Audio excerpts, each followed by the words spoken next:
Firstly, good morning, good afternoon, and good evening to everyone that has joined us today. This session is being recorded, so if you're unable to be part of this recording, you may drop off now. As I said, my name is Ismail. I'm the CEO of IoTap, and we're based out of the DC metro area. I'm planning to go for about 30 to 45 minutes today. And, again, I want to thank you for joining me. Our topic today is about incentives and investments in your business using co-op incentive funds. So I'm going to move into my agenda here. Right, so that's kind of what we're going to cover today. Quick look here. I'll talk a little bit about the Microsoft co-op incentives. I'm sure a lot of you are familiar with what these are. We'll do a quick overview. I'll talk about how you can leverage some of these funds to grow your CSP business. We'll also talk about tracking sales incentives using Work 365 and some of the best practices for unlocking revenue opportunities and streamlining your business really around growth and scalability, right? Okay, so we've been following these 9 principles around recurring billing and subscription management in this webinar series now for a few months, actually for several months. And these principles are important because they help us align our objectives and what we want to talk about and how we want to set up our practice and our business to basically build the monthly recurring revenue, which everybody's striving for if you're in the subscription business or looking to just generally add value to your business, right? We'll continue to do this. And we've talked about these various topics over the course of this webinar series. And today, we're going to focus really around these 2 items a little bit. The topic today aligns a little bit with item 8 and 9. So, keep that in mind. This is really around how to scale with infrastructure and potentially defining your products and pricing using a system like Work 365 and aligning it with co-op incentives and co-op funds from Microsoft. All right, so now let's get into some specifics around the co-op side of things. As a Microsoft reseller, if I'm guessing most of you are on the call, I can see that we have a mix here of both existing users of Work 365 and some of you that may be brand new to the application. So as I mentioned, as a Microsoft reseller, your company is basically part of Microsoft's sales team, right? There should be no question or doubt in your mind about this role. You are responsible also for your own sales. Now, and we know that sales is financially motivated. If you're a for-profit business, sales is not just for the sake of doing something. Sales is about revenue and profitability. And the only way to grow revenue and improve profitability is really cutting costs or making investments, period. Now, CSP as a program has been around for several years now. I believe it was announced at Inspire in 2014. And, a lot of, well, not a lot, but some partners started to make the transition in 2015. And there were indirect providers, distributors, as you may also call them, that started to set up the resale model for CSP. And there have been really 2 components of the incentives, right? One is the margin on the sales, right? And the second is the back-end rebates. The CSP program, the CSP co-op program is new, but there were rebates all along, and you also had the margin all along. Now, these funds on the co-op side have been accumulating since the beginning of this calendar year. Microsoft is trying to reward partners for driving Microsoft-based online services, or actually just services through the CSP program. The CSP program is going to continue to expand. And the main purpose is to create an investment structure, right, for you to use with these incentives. It is with investment of time, resources, and money that any organization basically grows or becomes more profitable, as I mentioned. The primary idea is actually threefold. One is to extend existing budgets, right, to ensure that activities that are being invested in by the partner can be done with your own money and through Microsoft's available co-op funds. Second is increased profitability. So don't share funds from the rebate side of things with customers as part of a discounting strategy. Microsoft wants to discourage partners from using co-op funds to provide discounts, right? So if you're not shaving off your pricing, you're hopefully going to keep a little bit more money and then take the co-op funds to invest in your business. And then finally, to drive business growth rather than being sort of included in the company's general accounting and financial modeling, right? Co-op incentive earnings are allocated to increase sales and build focused business practices. Now, you can also use these funds for technology to help scale your business. As I mentioned, the funds have been accumulating since the beginning of the calendar year. And you can now start to leverage these funds in the second half of the calendar year, which is Microsoft's beginning of the new fiscal year. Any expenses you've incurred since the beginning of the fiscal year, which is July, can now actually be claimed since August 15th. There, you can start to basically go out into the co-op program and start to claim these funds. Now, there's a sequence of dates and process and things like that, which are very well documented and explained by the Microsoft co-op incentive teams. So I'm not going to go into that in too much detail, but I will show you how to access that just in case you're wondering.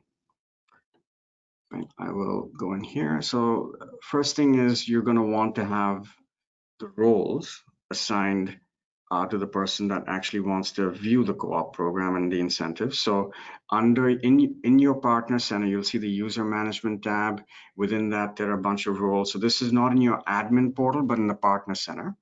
And then at the bottom of that role structure, you'll see this particular area, and you can basically assign the role to the person that is responsible for the co-op side of things, which is going to allow you to then see this screen. This menu rather. So if you see this menu under incentives in the left navigation panel of Partner Center, it probably means that you have the roles to see it. And as you can see, there are a whole bunch of different programs. The CSP program is really what we're going to focus on today. Now, once you click into that, you'll see something like this, right? Which tells you what regions you're earning the incentives in. And then this is where the co-op guide actually can be downloaded. This is a comprehensive guide, tells you everything you need to know about the co-op program and how you can take advantage of the basic opportunities to invest and grow your business. Right, so generally there are three main activities Microsoft talks about, which is demand generation, market development, and partner readiness, right? So just something to keep in mind. All right, now with that, just a quick introduction about Work 365. As I mentioned, it looks like we have folks here on the call that are brand new to us, and I'll just tell you what Work 365 is. It's basically a subscription management and billing automation application that helps you scale and streamline your processes around recurring revenue and subscription-based revenue. Work 365 has these 4 core capabilities, which we call our pillars, around billing automation, self-service portals, automatic provisioning, and payments. It is built on Dynamics 365 as a native application. And as you can see, because it is built on Dynamics, you're able to leverage the Power Platform entirely, including Power Apps, Power Portals, Power Automate, Power BI, et cetera, right? Work 365 supports multi-currency, multi-language environments. So it's used globally by CSP partners around the world. All right. So now let's take a look at these incentives that we just talked about earlier and see how we can invest them in your business, right? I'm going to talk about what I think are kind of the key components and, something that I developed actually for this presentation, which is a sort of a 3-step program for growth, enablement, and engagement. Right? So what I wanted to do is take those funding areas and break it down and align it with an implementation and a roadmap to help you grow and kind of engage better with your customers. So one of the things is knowing, the main thing actually, one of the core things is knowing which products you want to sell, both from a strategic standpoint and a financial standpoint. A lot of, everybody's selling products, right? But the product definition side of it is not always um, done deliberately, and there's not enough thought put into it. What I mean is, where do you currently make the most money, right? Which is aligning your sales with potentially incentives, and what kind of business do you want to be in, right? Are you packaging, are you productizing correctly?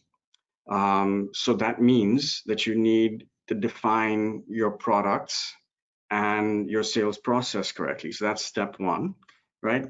Next is an online presence, right? I think everyone will agree that if you don't have an online presence, uh, then you're literally not online. You're a dinosaur. You could be facing certain risks, especially in today's climate and what is going on around the world, right? And the next item then is, excuse me.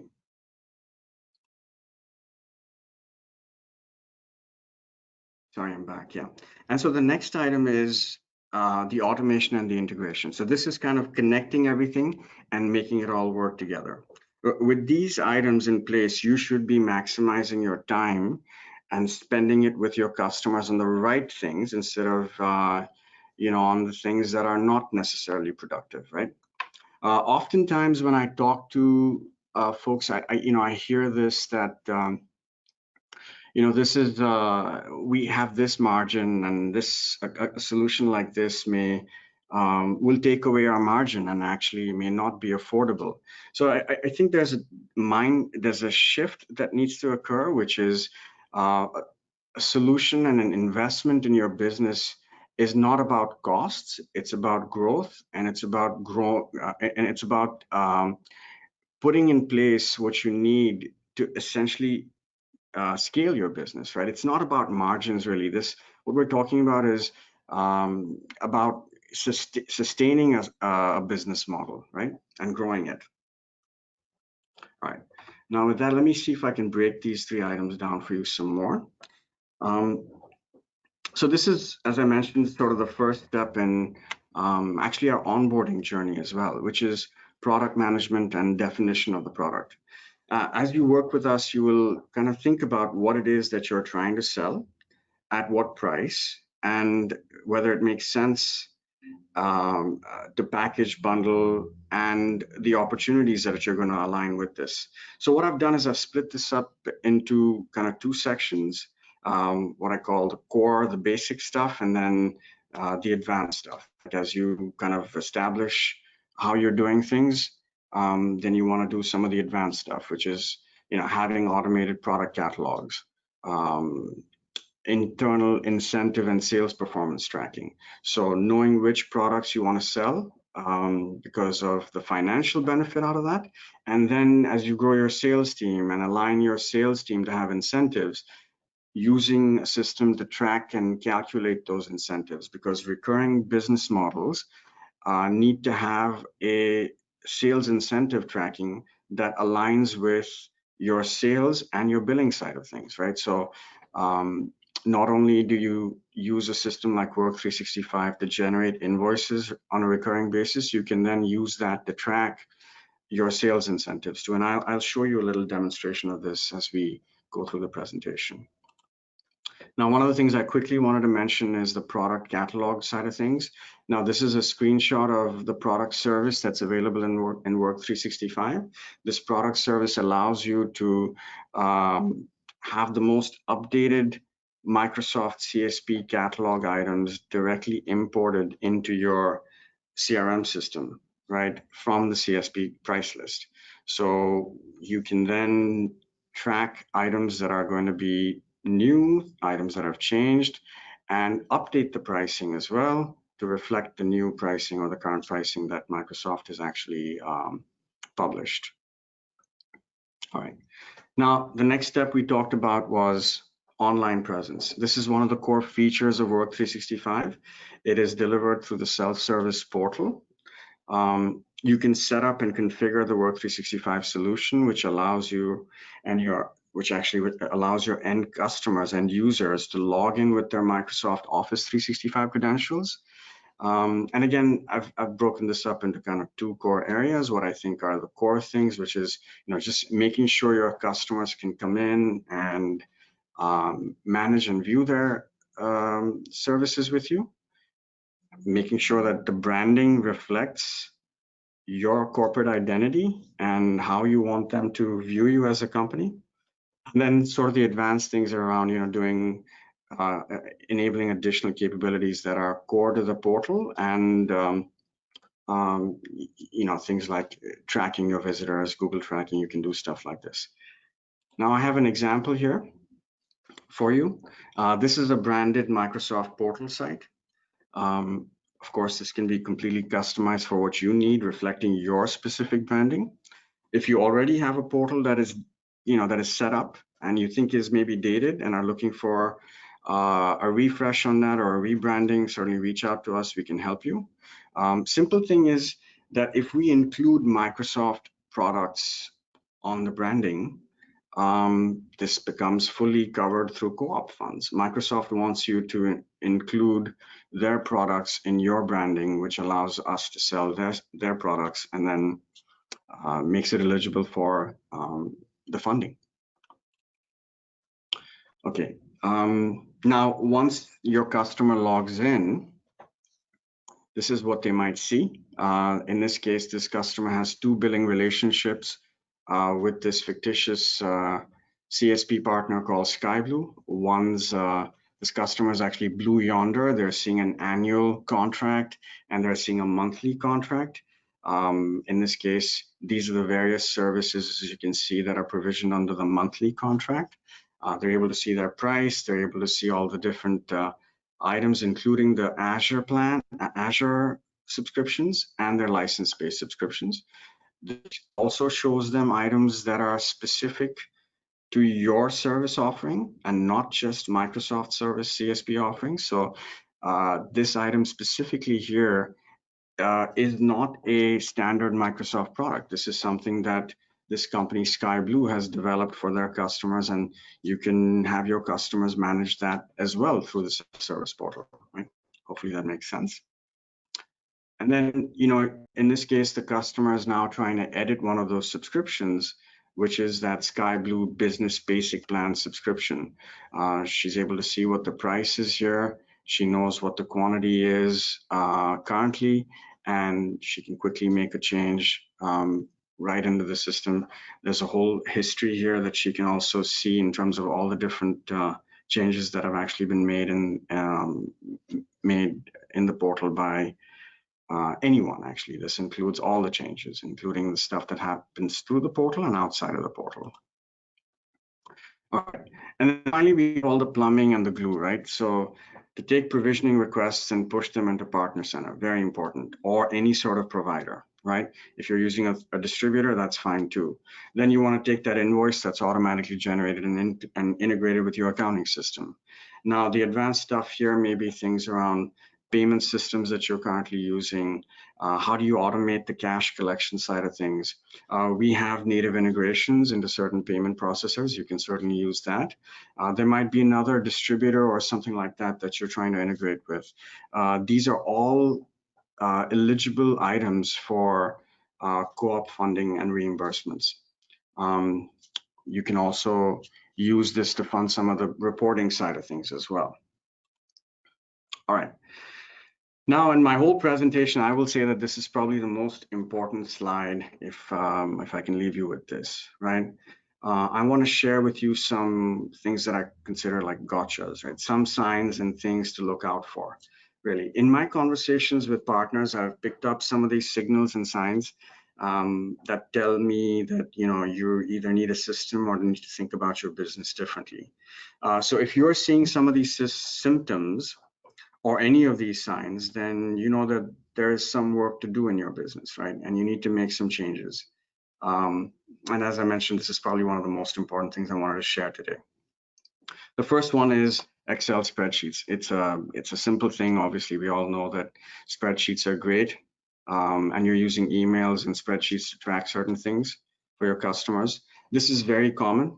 Spreadsheets are great for finance teams. They love them, but they're not scalable, right? They're also not immutable. They change. They require you to keep them updated. The second item is, revenue and sales models that are not aligned with billing. So sales teams tend to get creative with product definitions, pricing, and even terms to close a deal. But if your billing and provisioning systems can't support that, you're going to be spending a lot of time making it all work. Microsoft has actually set a lot of the best practices in place, and so have some of the distributors. And so this is not just, us Work 365 talking about this, but the big guys, right? Things like provisioning and billing frequencies and terms and how to prorate, set up margins. These are all things that have been established through the CSP program.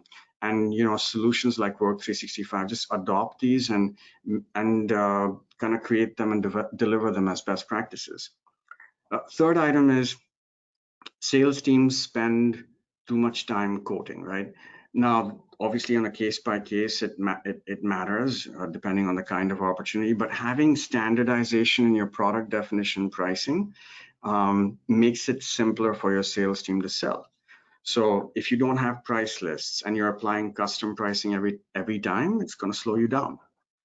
Next thing is waiting for provider invoices, right, to bill your own customer. This is another one I hear a lot when I'm talking, especially to folks that are led by accounting and finance teams. Of course, usage-based billing will have to wait, right? You have to wait for Azure consumption to be reported for you to bill that. But if you're waiting for a provider to send the invoice, you're losing time and you're losing cash flow.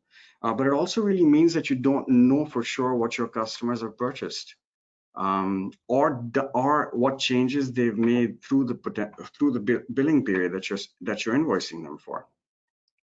Next is collecting cash before provisioning. So I hear this a lot from Dynamics partners. I think there's a couple of key reasons here, and that may be, some of it may be a hangover from selling on-prem licenses, right? This is typically the model that is used in perpetual and open license sales, where you collect the cash and then set the order or provision the licenses. But the other reason I think is that it is challenging to accommodate changes or track changes between the cash collection and the provisioning. Most online customers, outside of drastic reasons, right, will always pay for services. These services that are provided through the CSP program are essential as long as they're coded correctly, right, and things line up with the invoice lines up with the sale. So the sixth one is a simple one. It's about customer expectations, right, and supporting their purchase process. Some have procurement teams that want to pay for something upfront in a lump sum amount and get maybe a discount, and some want to pay monthly to spread the cash flow. So forcing your customers to only buy with a certain billing frequency is not necessarily the right model. You need to have the ability to basically support the frequencies that they want to pay, right, that they want to purchase and pay with. Number 7 actually is a very interesting one too, because this is really about customer experience in my mind. I think this is a very defensive approach, and customers stay with you because of customer experience, not because of contracts. I mean, contracts will keep them there for a little bit of time, but it's really about the experience at the end of the day, right? You should provide access, of course, only to authorized personnel on the customer side to make changes. This is a guardrail you definitely have to put in place. And secondly, you also need to have the ability to track and confirm these changes, as I showed you in that change log for that subscription. And then after that, if you think about it, do you really want to spend time processing a reduction? That's like a double whammy, right? Not only is the revenue going to reduce, you're going to be spending energy and time reducing, processing that reduction.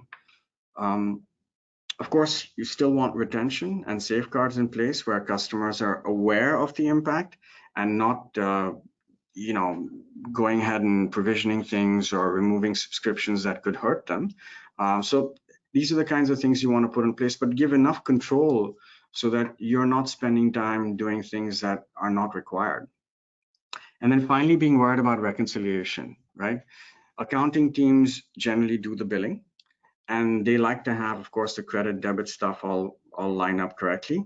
But this disconnect or fear primarily happens because the provisioning is disconnected from the billing.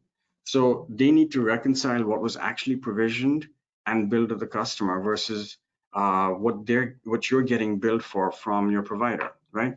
So I see these things quite often, and I wanted to share this. If you're seeing one of these things in your business, then you need to probably think about it and make an investment in some way. All right, moving on.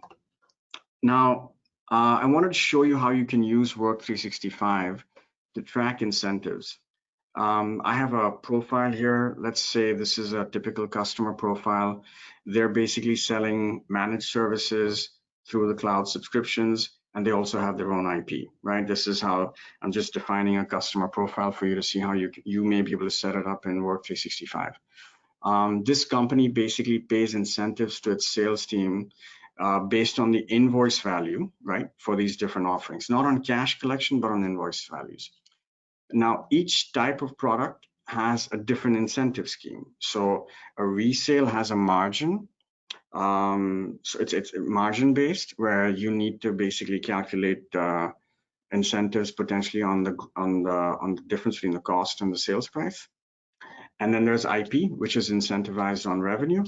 And then there might be services as well. In this example, the incentive is paid out on a quarterly basis, and the salesperson is eligible to earn commissions for 1 year, right?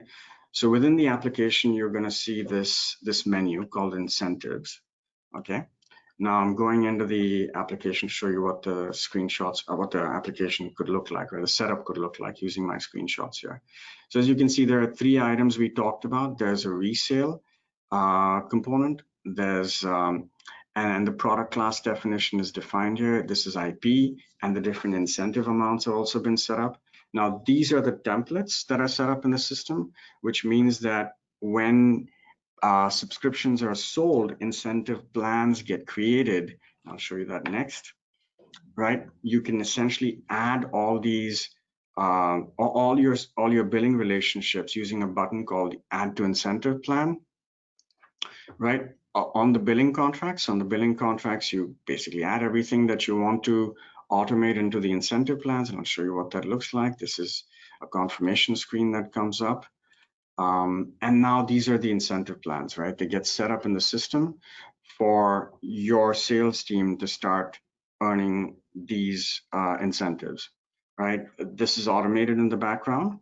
And as you can see, there's details here in terms of which subscription is aligned with the salesperson, how that incentive is going to be calculated, what that percentage is. So this whole bunch of, the whole list of sales, a whole list of incentive plans set up automatically for you. This is an example of an actual incentive plan when you open it up. Now it shows you again that this is basically calculated on a net basis, what the expiration is and what that incentive amount is. And as the billing continues through that whole period, incentives get earned. Now this is a visual of what that unpaid earnings would look like as the accumulation process takes place. We as part of this plan, the salesperson will receive their incentives on a quarterly basis. So as the invoicing happens, the earnings continue to accumulate. And this is an example of what the earnings would look like. As you can see, some of them are small and tiny based on the kind of subscriptions that have been sold. And if you're going to be tracking incentives for, a few licenses, it becomes complicated. And that's why you need a system like this to be able to automate that incentive tracking.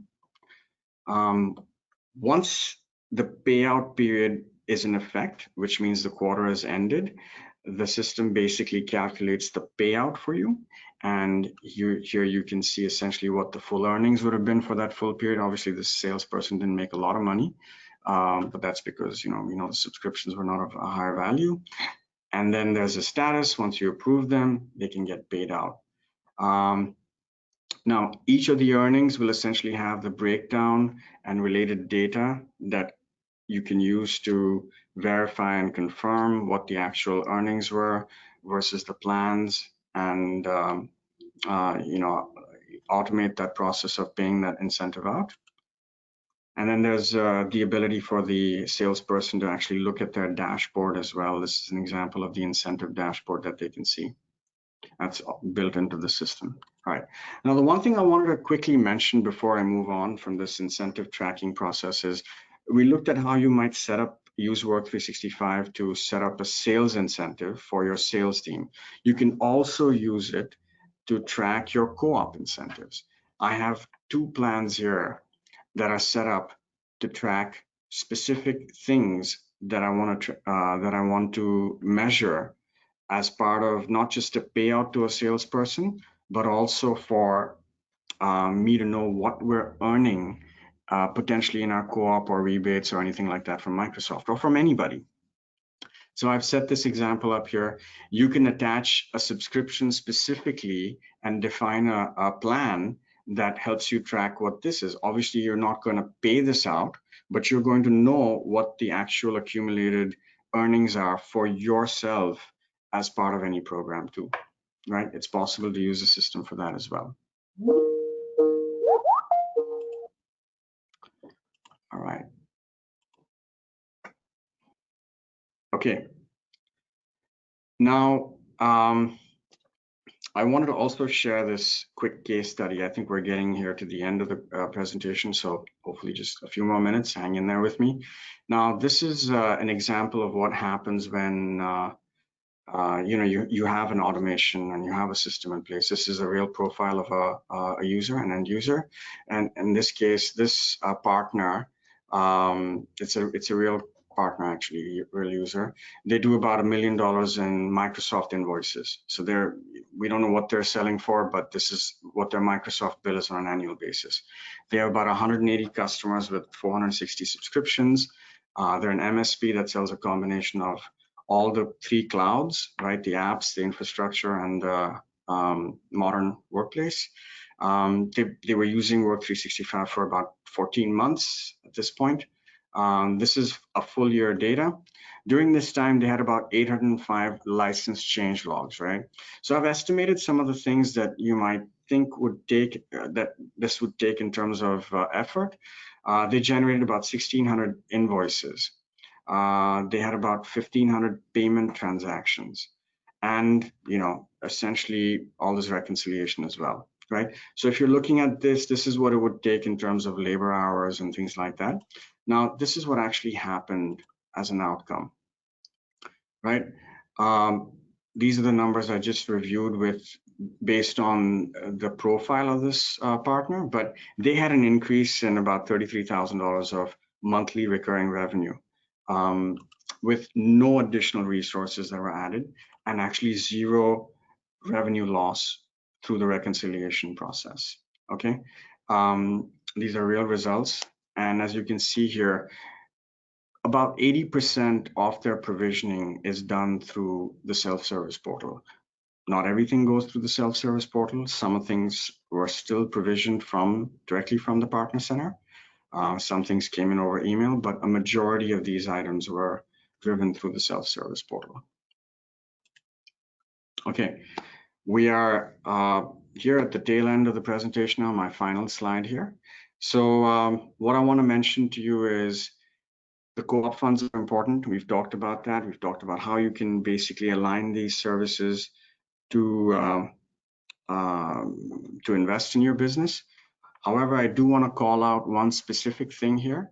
Work 365 actually is explicitly listed in the co-op guide, in case you weren't aware. In fact, I was quite pleasantly surprised to see this. Microsoft recognizes that applications like Work 365 help drive their business. Of course, they help drive your business too. It's on page 48. So, anything we can help with to get this reimbursed with the investments you need to make, certainly let us know. Here are some additional useful resources if you want to learn more about the co-op program or have any questions about it. But that's basically what I wanted to share today. And with that, I'll open it up to questions. If there's anything I can answer, I'll take it now. Otherwise, we can certainly circle back at a future date.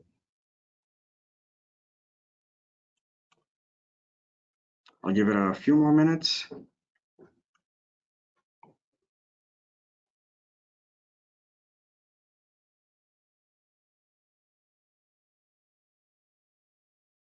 I don't see any questions coming in. If there's no more questions, if there's nothing else anybody wants to bring up, we will conclude this presentation. I want to thank you again for joining me. And please don't hesitate to reach out to us. I will circle back as well in appropriate time. Thank you.